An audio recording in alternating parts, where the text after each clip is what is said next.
Hi, welcome to Focus on Finance. I'm Melanie Parker. Focus on Finance is brought to you by the Consumer Education Division of the Wright Legacy Group. We're going to jump right in with Austin Wright. Welcome. Thank you. You are a registered financial advisor, correct? That's correct. But you're also of the younger generation. Yeah. And you know something that a lot of my generation does not about Bitcoins. Yes. So let's talk about Bitcoin. Sure. Well, before we dive in, Okay. I am a registered investment advisor with the Wright Legacy Group, Yes. but I do have to say up front that we do not, as the Wright Legacy Group, endorse or advise anybody to purely educational. anything like that. This is purely an just informational for funsies. Yes. discussion. Smart. And everything. And Yes. so, but yeah, I do enjoy following along with that. I've been doing that for several years now, and yeah, I know there's a lot of information out there that people are hearing, especially over the last holiday season. A lot of people were hearing about Bitcoin and blockchain and all the different things going on. And everyone learns in a different way. And I Absolutely. have read and read and read about Bitcoins, and I'm not retaining it. Sure. So maybe we've had a conversation in the office. Yeah, absolutely. And what little bit I do know, I got from you, which is why we're here today. So just tell us what it is. Sure. So, well, to kind of explain what Bitcoin is, we have to talk about where it came from. Okay. So Bitcoin is designed to be a peer-to-peer digital currency. Okay. So if it's something I have that is valuable, and I'm doing that peer-to-peer. So how that is different is most exchanges happen through a third party, like a bank, or Apple Pay or PayPal. We use a third party to transfer value from one person to another. Right. There's all those Zelle commercials out there now talking about you can pay for your Girl Scout cookies with that. That's still a third party application. Bitcoin is designed to be a peer-to-peer, so I can send money directly from my account directly to your account. And feel free to do that anytime. Sure. Okay. And it doesn't require that third party. Okay. It does require me to have an account set up. Correct. You to have It does require for both parties to have an account. Okay. But it's designed to basically go around having to have a third party to make that transaction. Sure. The reason it exists is because of the technology that it came from. So Bitcoin actually came out of something that is called blockchain. Okay. So blockchain is a new technology that back in 2008 was set up by a fellow named Sakatashi Nakamoto. Gotcha. Okay. And I always have a hard time remembering his name. And that's not actually a real name, is it? Well, that's one of the things that I was going to say is they believe it was an individual, but it could have been a group of individuals. Right. We don't really know who it was. Yeah. We just know that in 2008, this internet protocol, so to speak, was established by somebody under that heading, that name. So it could be one person, it could be a group of people. Right. Could be a bunch of brilliant college kids in a dorm room somewhere, which is what I picture. Yeah. And but they created a new protocol to enable basically a decentralized digital ledger. Now, what that means is that you basically have a record of different transactions and ownership that does not require a third party. Which would maybe eliminate fees and all of that. Okay. Correct. It's just a more efficient, more secure way to track ownership, and it was done. Part of it was so that you could do it with anonymity. Gotcha. So when you use blockchain, you have an account, but that account does not have your actual information. It just has that account number, and so you transfer from that account that cannot be traced back to you. It just has that account number between different people. And so this technology is what underpins what Bitcoin is. Okay. And so blockchain technology, it verifies ownership by using different nodes, or like all kinds of different people have computers that they're utilizing to help create the blockchain. Just like the internet, everybody has an IP address, their computer, things of that nature. They have different things that they keep a record. Their computers keep a record of who owns and how it's verified. And there's all kinds of different technical things that go into how the blockchain works. But one thing that they needed in order for this protocol to be efficient is people to actually use it. Right. And so how they created an incentive is by creating Bitcoin. Okay. And so for the people that first started using this technology or using this protocol, they use cryptography. So it's very encrypted. It's very math-driven, and so they utilize computers to solve algorithms to actually create a block. So what a block is on the blockchain is every 10 minutes, all the different transactions that have taken place on that particular blockchain are put into one block, and then they're placed on the ledger and verified, and that's on all of the different ledgers. So if there's 100,000 people in the world that have this particular blockchain that they're keeping track of, that's updated every 10 minutes and recorded on their blockchain. So one person can't go on to one person's computer and try to change something because there's 999,999 other people that say that this is not right. Gotcha. And as that number grows, it just becomes that much more difficult to try to change any of those things and hack into it or use information you're not supposed to. Gotcha. And because it's designed to be anonymous, personal information, things of that nature are very safe in terms of that regard. As of now, technology will eventually catch up, but as of now, it's the most secure way to do that. Okay. But the technology itself, blockchain technology itself, what it does is it helps create efficiencies where there are inefficiencies right now. Sure. And just as an example, if there's a large store chain that sells food, for example, and they have an avocado that has salmonella in it, there's something wrong with it, they want to be able to trace that back to where it came from, so they know where all of the ones that have been affected that have that so they can be extracted in there, so they can pull it off the shelves, things of that nature.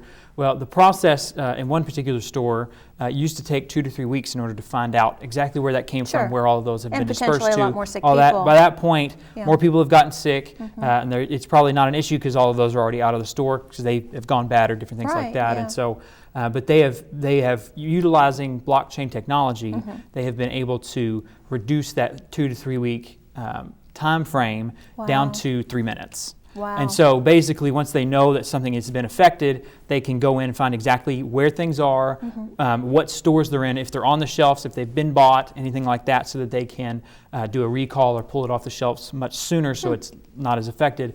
And they don't have to just get rid of all of the supply because they know exactly which ones have been affected. Right. And so it's a much more efficient process. And that's just one of many examples. It's going to change a lot of things within the banking world and within healthcare and things of that nature as well. And retail, anything that requires logistics. Which is everything. Exactly. Right. And so that technology is what's going to drive a lot of change moving forward. But one of the things that has changed as well is because of their need for computing power, they have given out what are called cryptocurrencies, or you may have heard them called digital currencies, like BitCoin. Right. There's other blockchains as well. The Ethereum blockchain is one that's very popular. A lot of people are investing in their coin, which is called Ether. And there's I've heard Ether. Yes, that's one that's a very popular one as well.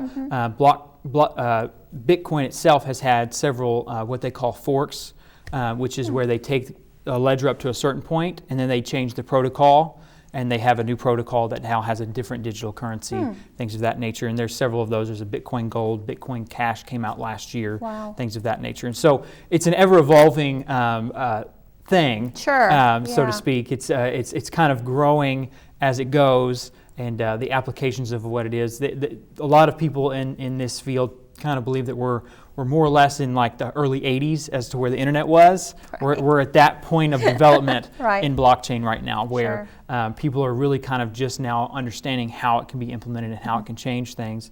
And part of that is that value is now being found in the currencies that are being created. And so for example, right now, if you were to go public with the company, you were to start a company and you want to be traded on the New York Stock Exchange, you would do what's called an IPO, or initial public offer. Now, instead of doing that, there's new companies that are starting up that instead of going for venture capital money, they're doing what are called ICOs. It's kind of a play off of the IPO. It's the initial coin offering.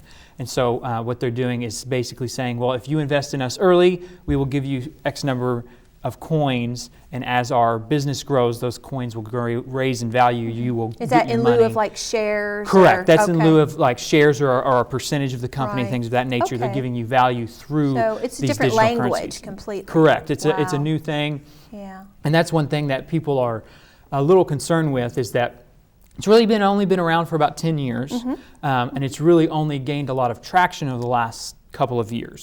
And as a result of that, the cryptocurrency market has seen its market cap raised from just a little over $3 billion a year and a half ago to it was at its peak was over $350 billion. Wow. Now, it's volatile. Yeah, it is very volatile. Right. It went from 350 and it pulled back to under 300, Sure. And it's gone back up now. Yeah, so you don't want to bet the like farm. that. And so no, but yeah. it's going to continue. The value and total value of the cryptocurrency market will continue to go up as people adopt that underlying technology. Right. And a lot of things looking forward, what a lot of people believe is that you're not going to see it as much as a new thing that's coming out, as much as it's going to be adopted by existing companies that are already very large in their field, and you're going to utilize it in a lot of different ways. It's going to change the way that venture capital is being done,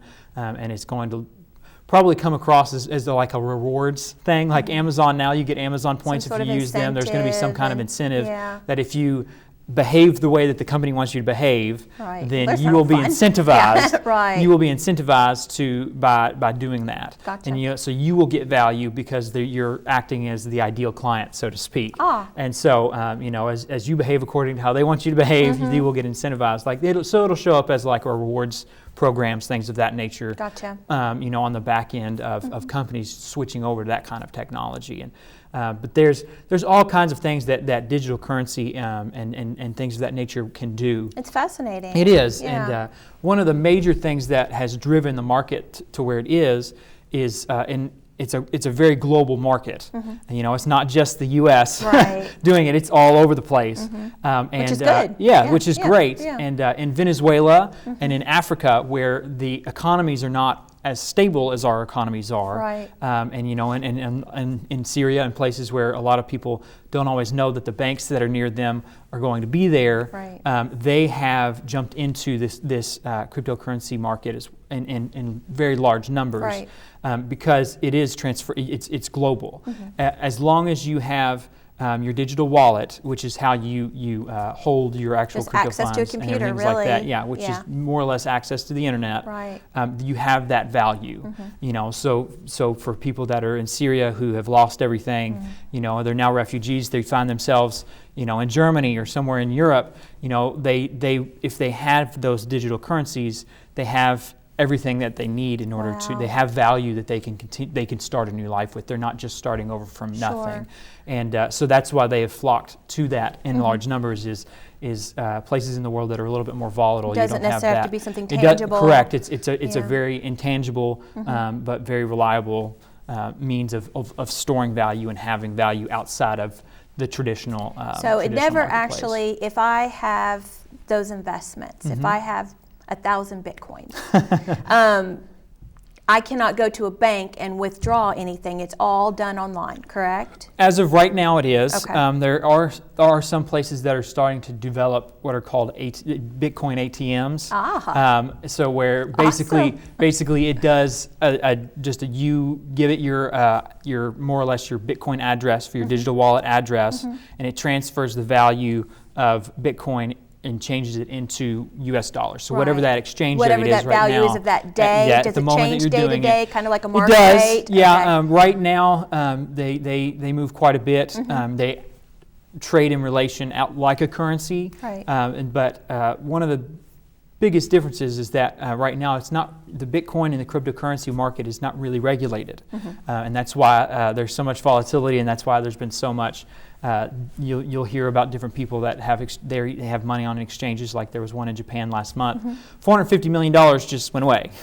Everybody had their money in that account or at that exchange, and it just disappeared because there's no regulations, and because of the anonymity, the ability to remain anonymous, people can set up certain things in certain ways that then they can just shutter ruin it that. For everybody, don't they? Yeah. But that's why there's increasing talk of bringing it under the regulation umbrella and looking at whether it should be viewed as, because of like the ICOs where you're gaining value for a share in investment, whether it should be regulated like our traditional stocks are, like it should be considered like a stock, or if it needs to be treated like a currency because of how international it is and because of how it, I could see where it could go either way. And so the passing of the Tax Act, the Tax Cut Act this last fall, at the end of the year, they actually had language in there, not specifically saying what they were going to do, but they said that they are going to look at that. Sure. That's part of the intention, and at this point, they kind of look at it within America, for Americans that are holding it as more as a stock than they do as a currency. So the implications of that are regulation and how it is taxed and things of that nature, and how if it's a currency, then you're just trading it. Sure. So currently there are no taxes on that, correct? Technically, yes. Oh, okay. Technically, if you are buying and selling, if you have a capital gain on that, you are supposed to report that. Okay. But the mechanisms for that and how that is actually being done are very minimal. Sure. So it's really based upon the honesty and the goodwill of the people that own it, right? to try to educate their CPAs in a lot of situations to what they have done and how they should be taxed on it. And so the IRS is aware that it's out there, and they're probably looking at it for tax purposes as a stock, which is more beneficial for them because if there's capital gains, they can tax capital gains. If it's just if they view it as just a currency, then all it is the exchange of value changes, just as it does with the dollar to the euro or the dollar to the pound over in England. It would just be the difference in value at that time, but there's no tax implications for the United States. There's no way for them to tax it. So if they treat it as a stock, they can charge on capital gains, things of that nature. It'll be interesting to see how that goes. A lot of people think that they will look at it that way, even though it really acts more like a currency. But we have to pay the bills somehow. Yeah, so. Exactly. We have to follow the law one way or the other. So whenever they decide to come out with those regulations, that'll be sometime in the future, and we'll see how they do that. So is there like a minimum investment? Let's say just for fun, I want to get a little bit for my granddaughter and us watch it and do that together. How would I do that? Sure, yeah. Well, first you would have to open a digital wallet. Okay. That sounds hard already. Well, it's not actually as hard as you would think. Okay. The largest digital wallet provider is an app called Coinbase, or a company called Coinbase. And you can actually download their app on your phone. Right. You can connect your accounts that you want to have money put into there, and you can do it in any amount. Okay. And you can actually $20 from me is sure, good absolutely. enough. Okay. Yeah. We'll if you want to start with a couple of dollars or $20 or a couple $100 or whatever that is, or however large you want, how much you want to put in there. Like Vegas, don't invest what you can't afford to lose, right? There's the disclaimer. The disclaimer there is you want to put money on it that if you lose every dime, it's not going to hurt you. It was fun. Okay. So exactly, but you would open a digital wallet, you would fund it, and then you would buy based upon that. But you can actually buy as little as what they call as one Satoshi, which is named after the founder or the creator of Bitcoin. But that is 1/100 millionth of a percent. So that's 9 zeros after the decimal place. You can actually buy down to that small of a fraction if you want, which today that would, I think, be less than a penny if you want. Something like or a couple pennies or something like that. So when we came in today, Bitcoin was trading at right around $10,000, and so really small amount, just like less than $1 or something like that. So, but you will get a fraction. You can buy fractions of a bit. You don't have to buy just one Bitcoin. Just to get your feet like wet, just and to figure out what see it if you want to do does it or something like that, or if that's all you have to start investing, and you hope that it continues to go up. Everybody starts with that first dollar. But you do have to be aware that it's extremely volatile. Yes. January of 2017, it was trading at $1,500. Wow. By November of 2017, it was at $20,000. Wow. So that's quite an extreme return. Yes. But then by 2 weeks ago, it was trading back down below $6,000. That's my luck. And it's back up to $10,000 now. Awesome. So it's extremely volatile, which some people like to day trade. They like to try to see if they can time it right and make more money than other people, and so it's something you can do. But it's again, you want to do that with money that you can afford walk to away lose. from. If somebody somehow hacks your account and takes it all away and Right. different things like that. Yeah, You that want might be a little something fun to teach my granddaughters yeah, about yeah, the exactly. stock market or sure, how those sure. things And work. it's something that you can. It's very new, and because of that's why the Who volatility knows? It could is pay there. for their college. You never Yeah, know. you that never know. $20 Hey, investment. if you never would know. have if you would have invested $1,000 in Bitcoin back in 2010, Oh, this don't is tell 2 me that, years man. Yeah. 2 years after it came out, so not very many Right. people were doing it, but it was trading at $9 per Bitcoin at that Yeah. time.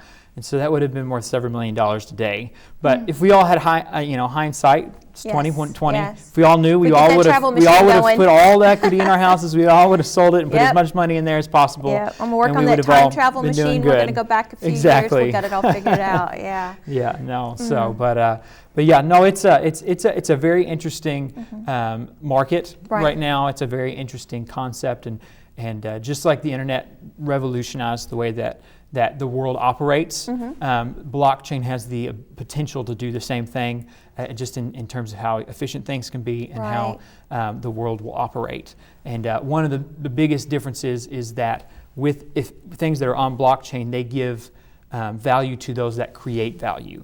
And so, for example, if Facebook were to pay everybody that creates content for them, Right. Anybody that has a Facebook account, you would be incentivized to post on there, Sure. because you're gaining value. Because right now, Facebook's getting all the value. Mark Zuckerberg's doing very well because he's Yes. getting free content from billions of people around the world. Right.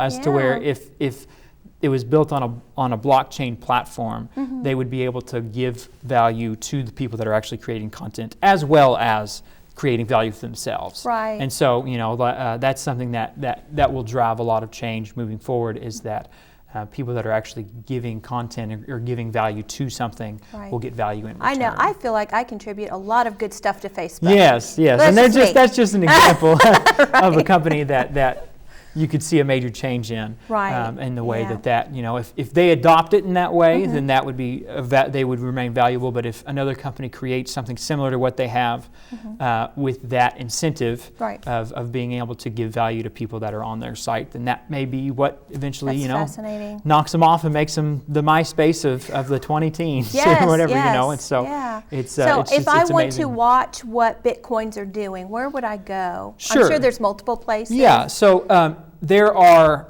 hundreds, if not thousands, of cryptocurrencies now. Okay. So there's a lot of people that are wanting to go in to this market because they see potential for a lot Sure. of quick value, so things futuristic. of that Yeah. nature. And so, but there's a website called coinmarketcap.com. All right. You go on there, it shows you the top 100 the top 100 most valuable cryptocurrencies at the moment. Okay. They also have a ton of resources and information about what cryptocurrencies are, how they work, what blockchain is, all these different things. Right. And they also publish the white papers for new coins that are coming out, or they have the white papers of the coins that have been out, the different technologies and things that are out Yeah. there, and It's fun to kind and of keep everything up. like that. So, That's- yeah, it I'm is. lucky I don't have to read. I can just walk down the hall to you and say, hey, Austin, what is this? Sure, So sure. I'm definitely fortunate. So I'm afraid we're out of time. Oh, wow, And that, okay. yeah, that was good information. Sure. Thank you. And once again, we are just sharing information, Yeah. just educational, general information, stuff we chat about in the office. Yeah, It's interesting. We always like learning about new things. Yes, And so yes. this is definitely something that's out there and people Yes. are having conversations about. Yep. And so it's And so worth get getting to know. online and find out some more. I'm sure if you stop by the Wright Legacy Group, Austin will be happy to I'll make you a cup of coffee, and you all can sit and chat about it. Sure, So, absolutely. Austin, thank you for your time. Thank you for having me. Thank you all for tuning in, and we'll see you next time. I'm Melanie.